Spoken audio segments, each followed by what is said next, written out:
Welcome to UTS Startups Confessions. I am delighted to introduce Craig McKell from RevenueTek. Thank you so much for joining us today. Thanks, Sharon. Pleasure to be here. Thank you. To kick things off, tell me a little bit about RevenueTek.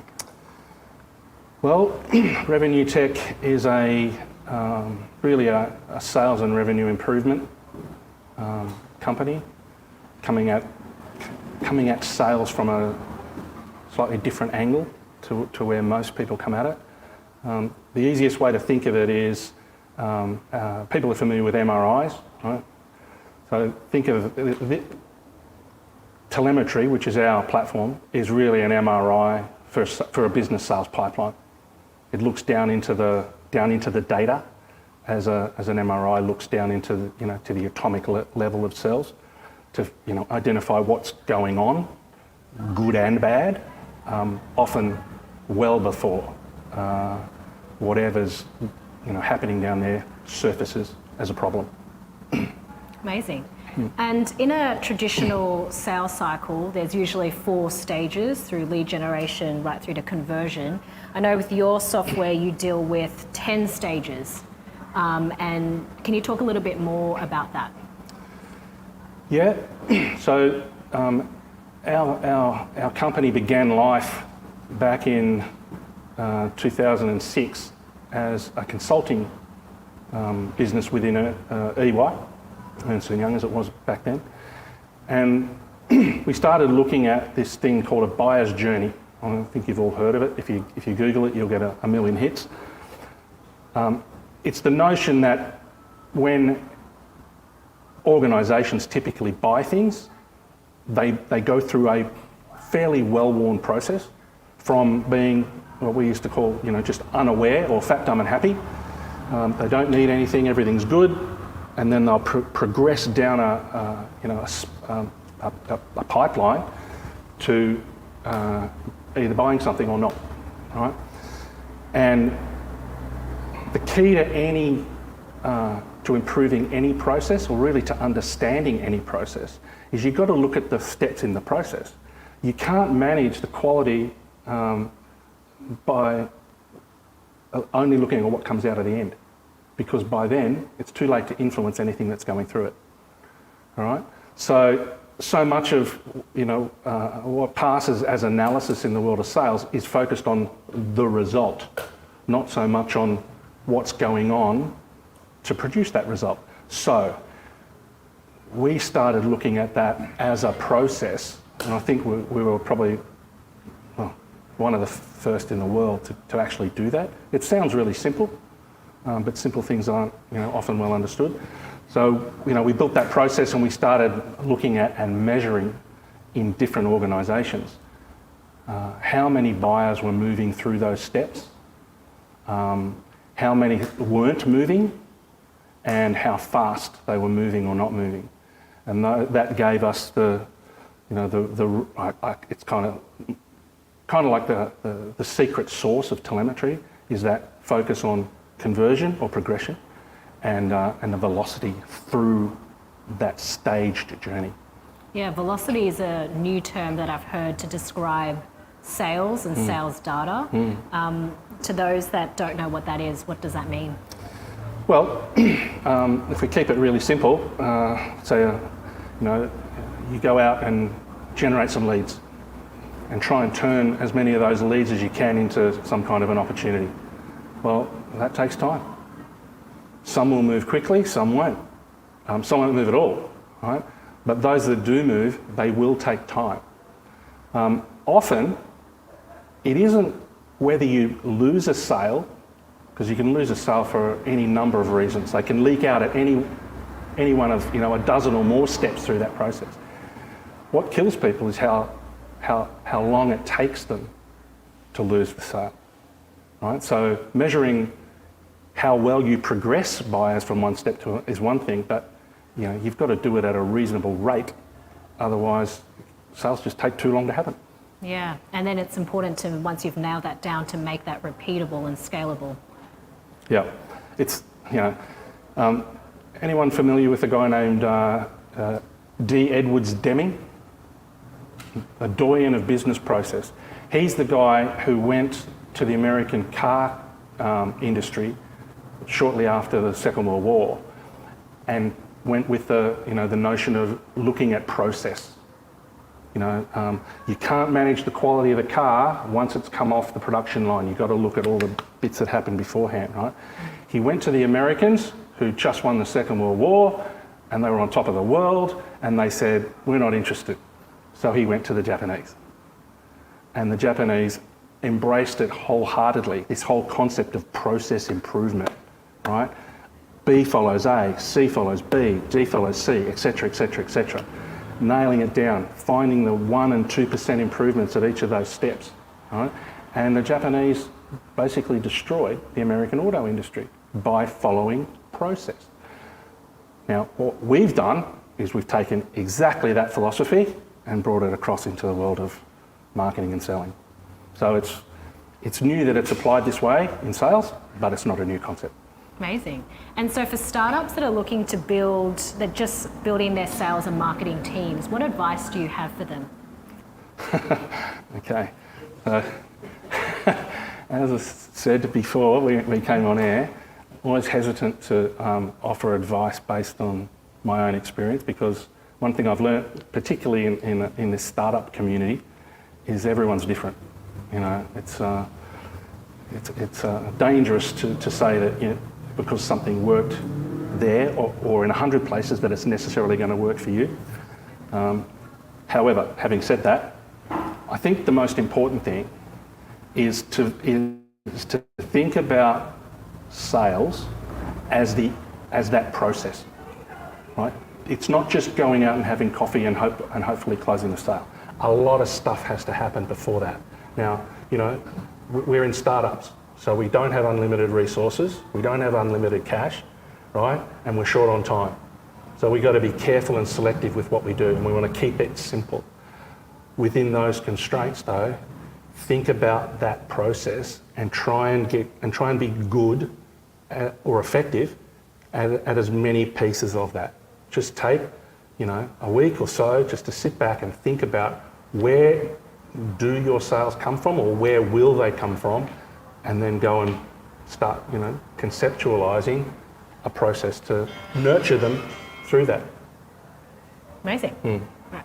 So I think we were talking before this session, you mentioned that this idea started when you were a partner at EY, and then it eventually became an independent company. I'd love for you to talk about the differences on the business, being an EY sort of idea and then an independent one. Well, it actually started, the idea started before EY. It was just that in EY they had one particular guy in particular had the vision of offering that as, an advisory business, particularly for middle market companies. But, inside EY and places like it, it's really easy to go and I'm going to use the word pontificate, only because I used to do it.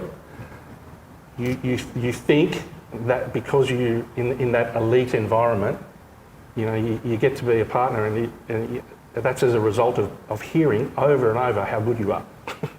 Right? So it's easy to believe it. You end up sucking on your own fumes a bit too much. And then you get to go out, well, as I did, you get to go out into the real world, the world that we live in, where we don't have those resources, we don't have that, all the advantages that those firms have to draw on. And you've got to actually make stuff work on the ground. And what I've learned, the main thing I've learned post my career in consulting, is how little I knew as a consultant. Amazing. I've learned a lot more. Learned a lot more through the mistakes that I've made, and I've got my two business partners are in the audience here, so we've made quite a few. But we've learned a lot from it. It's been fun. And so anyone can have a great idea, but it's all about the execution. So how did you know that this idea or this problem space was worth solving? Well, how did we know? The honest answer to that is we didn't. However, when you sit back, prior to EY, I spent some time, again, out in the real world running sales organisations. So I'd lived with the, quarter by quarter by quarter demand for, why are we short again? Why haven't you delivered the result that we were supposed to get? And in an environment, a high-tech environment, big tech, expensive tech environment, where the sales cycles were literally 2 to 3 years long, when you are asked 2 weeks before the end of the quarter what you're going to do about the gap in sales, the answer is nothing. I can't do anything. Right? That was when I personally felt the pain that we started to solve. Was there has to be a better way than this. I'm an audit partner. I got better, but I was an audit partner at one stage, and I'd lived my life as a chartered accountant up to that point, immersed in numbers, process, discipline, rigour. If you do this and this and this and this, then the result will take care of itself. I got headhunted out into the world of sales, and all of that disappeared. All of it disappeared. So it took a couple of years for me to go, okay, this is the missing piece, the discipline, the attention to detail, the attention to process. That was evident just about everywhere else in business, not just accounting. Look at supply chain, look at production, look at manufacturing facilities, just about look anywhere, and you'll find attention to detail and attention to process, but you won't find it in sales. I was about to say until recently, but it's still quite common. Here's your mobile phone, there's your laptop, see you later.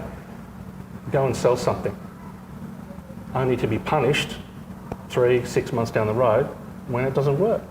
So there were two things. One was this idea that if you focus on process and marginal gains, making incremental improvement at each step, that there was a big payback to that, and our results proved that over the last 15 or 16 years. And the fact that so many companies and so many people suffer because they can't sell enough. And it's, the two kind of joined as a concept. There's pain, and there's a lot of pain, and the answer is there hiding in plain sight. It's just a matter of kind of joining the two up for people.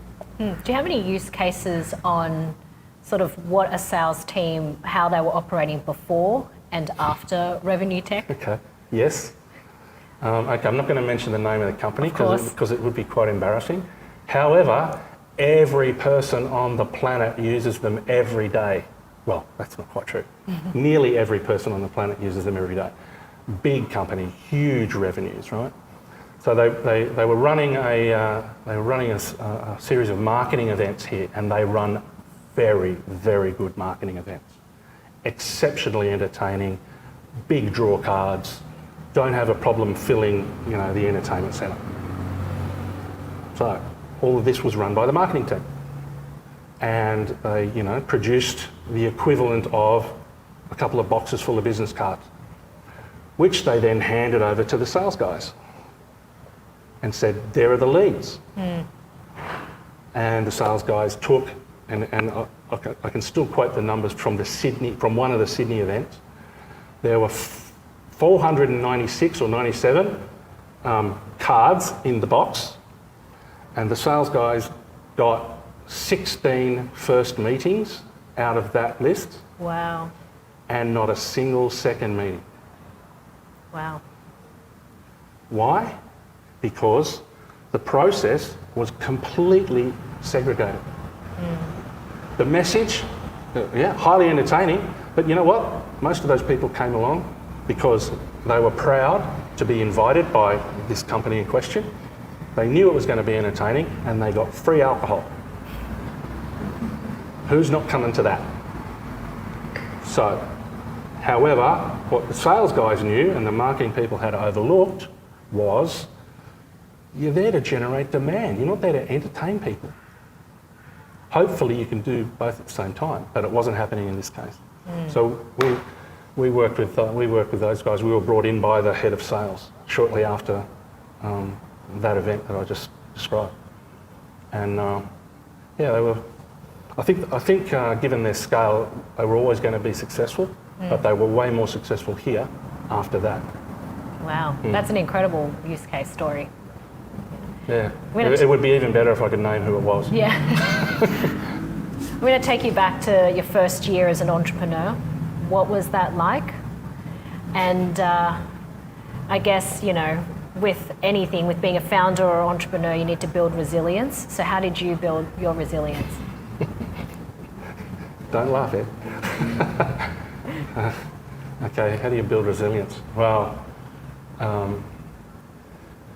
my father was an ex-cop and a quiet guy who didn't say a lot, but when he said things, they tended to be worth listening to.